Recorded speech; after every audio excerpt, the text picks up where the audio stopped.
విశాఖపట్నం మౌనిక హత్య కేసు దర్యాప్తులో షాకింగ్ నిజాలు వెలుగులోకి వస్తున్నాయి. ఇప్పుడు నిందితుడు రవీంద్రను 3 రోజులు పోలీస్ కస్టడీలోకి తీసుకున్న అధికారులు కేసు సీన్ రీకన్స్ట్రక్షన్ నిర్వహించారు. మౌనికను రవీంద్ర తన ఇంట్లో కాకుండా గాజువాకలోని ఒక స్నేహితుడి ఇంట్లో హత్య చేసినట్లుగా పోలీసులు గుర్తించారు. అనంతరం మృతదేహాన్ని ఒక ట్రాలీ సూట్ కేసులో పెట్టి తన ఇంటికి తరలించాడు. అక్కడ అత్యంత కిరాతకంగా శరీరాన్ని ముక్కలు ముక్కలుగా చేసి పారేయడానికి పథకాన్ని రచించాడు అతడు.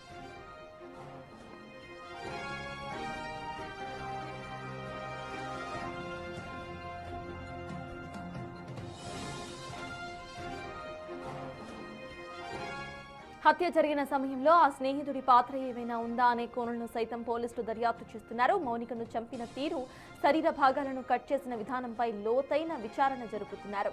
నిందితుడిని కస్టడీలోకి ఉంచిన అధికారులు మరిన్ని సాక్ష్యాధారాలను సేకరించే పనిలో సైతం నిమగ్నమయ్యారు. అయితే డేటింగ్ యాప్లో పరిచయమైన మౌనికని రవీంద్ర కిరాతకంగా హత్య చేశాడు. మార్చి 29న చంపేసి మృతదేహాన్ని ముక్కలు ముక్కలుగా చేసి ఫ్రిడ్జ్లో మంచం కింద దాచేశాడు. పెళ్లైన రవీంద్రను మౌనిక డబ్బుల కోసం వేధించడమే ఇందుకు కారణంగా తెలుస్తోంది. మౌనిక రవీంద్ర అంతకుముందు డేటింగ్ యాప్లో కలుసుకున్నారు. ఆ తర్వాత వీళ్ళిద్దరి మధ్య సైతం ప్రేమాయణం సాగింది.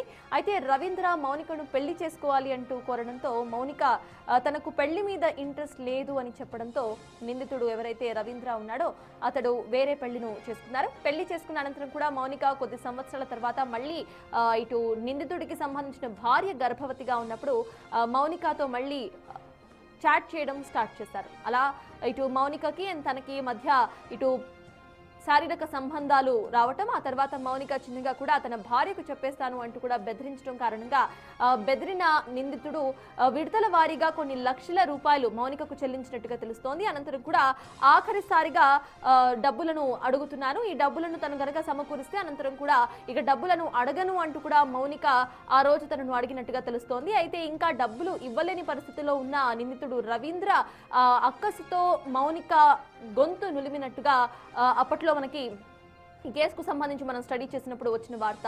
అనంతరం కూడా మౌనిక స్పృహ కోల్పోయి కింద పడిపోయిన అనంతరం కూడా మౌనికను చంపేశాడు నిందితుడు రవీంద్ర. చంపేసిన అనంతరం కూడా తన అపార్ట్మెంట్ కు తీసుకెళ్లి తన అపార్ట్మెంట్ లో మౌనికను ముక్కలు ముక్కలుగా నరికేశాడు. ఇక భయపడిపోయిన రవీంద్ర ముందుగా తన ఫ్యామిలీలోని కొంతమందికి చెప్పడం, తాను తప్పు చేసినట్టుగా తన ఫ్యామిలీ మెంబర్స్ చెప్పడంతో లొంగిపోయాడు రవీంద్ర. అయితే రవీంద్ర లొంగిపోయిన అనంతరం కూడా మౌనిక ప్రెషరైజ్ చేయడం కారణంగానే తనను చంపేస్తున్నట్టుగా రవీంద్ర తెలియజేశాడు. రవీంద్ర ఒక ప్రభుత్వ ఉద్యోగి, నేవీలో పనిచేస్తున్నాడు.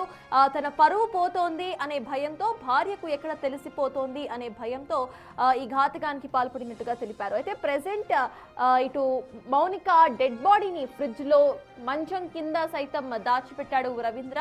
ముక్కలు ముక్కలుగా కోయటం ఇక్కడ విశేషం. అయితే ముక్కలుగా కోసిన తీరును ప్రెసెంట్ స్టడీ చేస్తున్నారు అధికారులు.